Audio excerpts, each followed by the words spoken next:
Oshxonada har kuni bir xil menyu bo'ladimi yoki o'zgarib turadimi?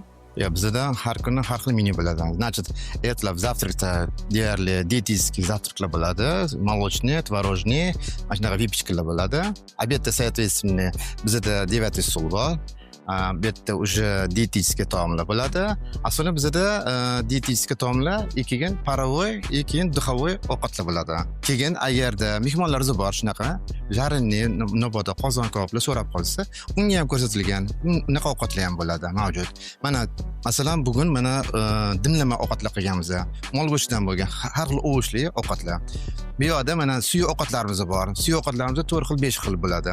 Soответственно, u ham o'zgaradi. Ertalab kashali bo'ladi, obedda 3 xil suyu ovqat, kechqurun yana 3 xil suyu ovqat bo'ladi. Deyarli yana ko'zi sho'rvalarimiz bor. Taom tanlashda asosan nimasiga e'tibor berasiz? Taom tayyorlashda asosan bizani birinchi vazifamiz mehmonlarni kutish, mehmonlarni bilish, mehmonlar nimani xohlayapti, o'shanga tayyorgarchilik ko'rib qo'yamiz.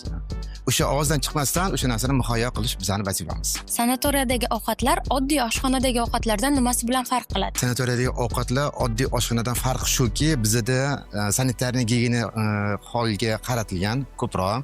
Bizning doktorlarimiz bor. Kuxnyada ham уже специально bizani atseklarimiz bor. Produktga kelgandan keyin birinchi produktga tushagan joy bor. U yerda birinchi doktorlarning naqasini o'tadi, osmotrdan o'tadi. Teplovoy обработкаlar bo'ladi. O'sha teplovoy обработкаdan o'tgandan keyin bizda masalan powurlarni qo'lga kelib tushadi. Powurlar soответственно texnologik karta bo'yicha ishlanadi. Ovqatlar nega aynan bug'da yoki yengil usulda tayyorlanadi? Odamlar davolanish uchun keladi. Diabetli odamlar keladi.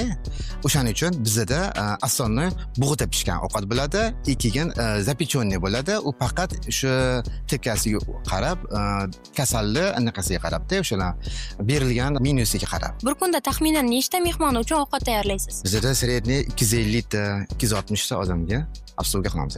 Tashtirmalga kelgan odamlar albatta tatib ko'rishi kerak bo'lgan taomingiz qaysi?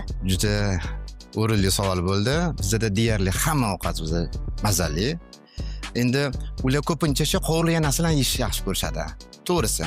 Lekin unaqa narsalar bizda sal kamroq bo'ladi. Dietetik ovqatlar bor. O'sha dietetik ovqatlar keyin bizda haftada 3 marta yengillik chiqaramiz. Shug'ullar qilib, o'tda уже juda ham boshqacha ovqatlar bo'ladi. Bir xil ovqatlarimiz hali menyuga chiqmagan, chiqatdagi ovqatlarni ham qilamiz, tayyorlaymiz. O'sha narsalarni tatib ko'rishni ular orzu kutishadi. Oshpaz sifatida mehmonlardan eshitgan eng yoqimli gapingiz qaysi? Birinchisi juda mazali bo'libdi. Vaqtida hamma narsa chiqsa, keyin bizani ko'ngilimizdagi ovqatlarni tayyorlagan uchun